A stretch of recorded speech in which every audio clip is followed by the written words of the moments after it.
Mubin Ahmed Nazir Ahmed Ansari, MGV's Arts, Commerce and Science College, Malegaon City, Department of Urdu, Class TYBA, Subject Urdu, Topic novel की अक़साम, types of novel.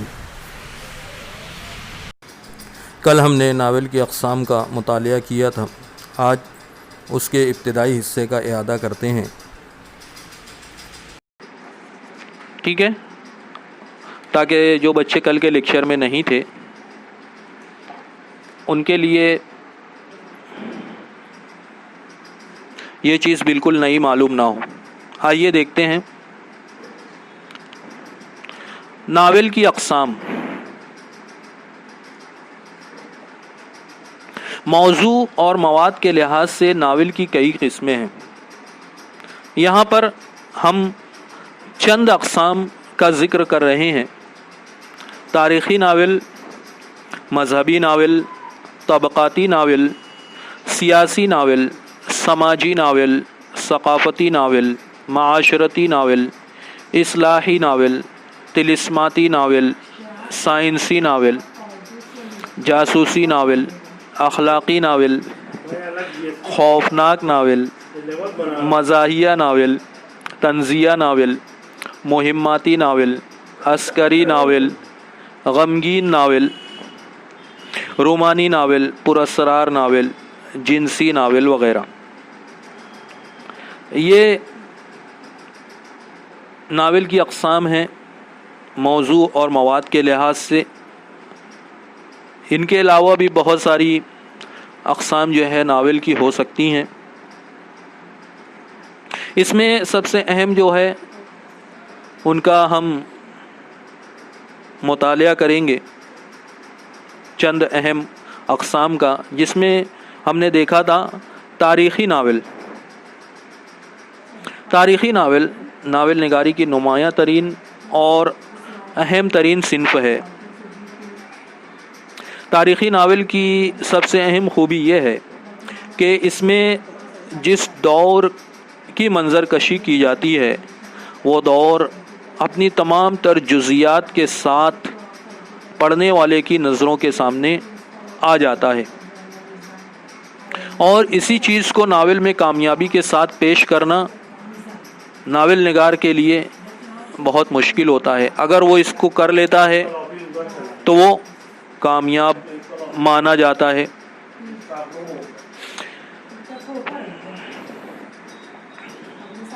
ऐसे novel लिखने के लिए novel निगार को novel निगारी के फ़न के साथ साथ तारीख़ का भी मुतालिया करना पड़ता है। इसी तरीक़े से उसे तारीख़ी मकामात, यादगारें और खंडरात वग़ैरह का भी अमीक़ नज़री से मुशाहिदा व मुतालिया करना पड़ता है। उस दौर के समाजी, सियासी और माशरती हालात से वाक़फ़ियत हासिल करनी होती है, और उन तमाम चीज़ों में जिसका उसने मुतालिया किया है, जिसका उसने मुशाहिदा किया है, उसके अंदर ज़िंदगी की रमक दौड़ाने के लिए, यानी उनको ज़िंदा करने के लिए। ज़िंदा किस तरीके से करेगा वो? अल्फाज के ज़रिए से। अल्फाज के ज़रिए से उन चीज़ों में वो रूह फूंक देता है। अपने अल्फाज के ज़रिए से उन चीज़ों को वो ज़िंदा व जावेद कर देता है। कौन? एक कामयाब नावल निगार। वो जो तारीख़ होती है, कल मैंने तारीख़ बताया था, तारीख़ किसे कहते हैं? तो जो माजी की चीज़ है, जो गुज़री हुई चीज़ है, जो गुज़रे हुए अहम वाक़यात हैं, जिसे वो अपने नावल में पेश कर रहा है, तो वो अपने अल्फाज का जादू इस तरीके से जगाता है कि वो माजी हाल बन कर के जो है वो कारी की नज़रों के सामने आ जाता है।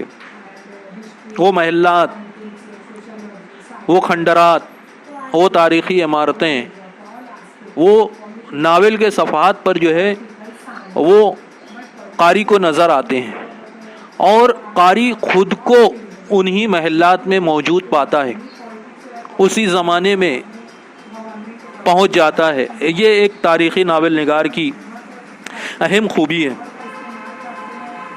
اچھا، دوسری اہم بات، یہ ضروری نہیں ہے کہ تاریخی ناول نگار جو چیز پیش کر رہا ہے وہ تاریخی اعتبار سے درست ہو، تاریخی اعتبار سے صحیح ہو، یہ بھی ضروری نہیں ہے۔ تو تاریخی اعتبار سے جو قصہ ناول نگار بیان کر رہا ہے اپنے ناول میں، وہ مکمل طور سے صحیح ہو، درست ہو، ایسا نہیں ہے۔ ادب کیا ہوتا ہے؟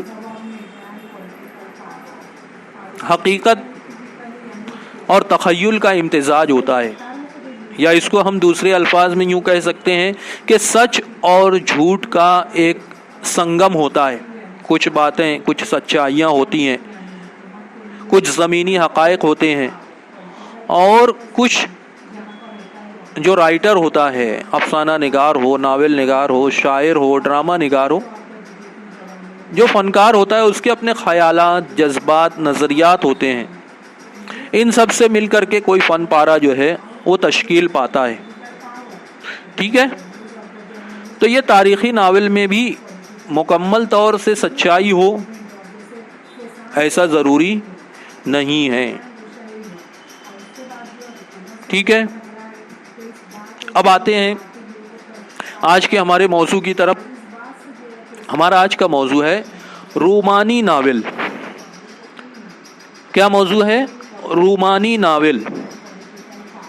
رومانی ناول زندگی کا خوشگوار اور روشن پہلو پیش کرتے ہیں۔ رومانس پتہ ہے سب کو؟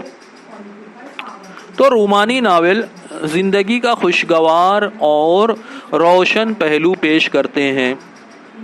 آج کل جو ناول لکھے جا رہے ہیں ان کا شمار رومانی ناول میں ہی ہوتا ہے۔ اب رومانس کیا ہوتا ہے؟ آج کل کے ناول میں کیا پیش کیا جا رہا ہے؟ اس سے آپ لوگ بخوبی واقف ہیں۔ ان میں دو واقعات بیان ہوتے ہیں، چند افراد کی فطری جدوجہد کا ذکر ہوتا ہے جن کے کردار عجیب و غریب ہوتے ہیں، ساتھ ہی غیر معمولی صلاحیت اور طاقت کے مالک ہوتے ہیں۔ عام طور پر ایسے ناولوں کا پس منظر خوبصورت اور حسین مناظر، وسیع سمندر، طوفانی لہریں، جنت نظیر وادیاں، دلکش اور دل کو موہ لینے والے جزائر ہوتے ہیں، ٹھیک ہے؟ ان ناولوں کی سب سے بڑی خوبی یہ ہے کہ ان میں حقیقت کا رنگ جھلکتا ہے، اور پھر اس میں جو کہانی آگے بڑھتی ہے تو وہ بڑا رومان پرور منظر ہوتا ہے، رومان پرور فضا ہوتی ہے۔ الفاظ کے ذریعے سے ناول نگار اس چیز کو آگے بڑھاتا ہے۔ جب آپ ناول پڑھیں گے تو ہیرو، ہیروئن اور جو ویلن ہوتا ہے اس کے ذریعے سے یہ ناول آگے بڑھتا ہے، اور آخر میں جو ہے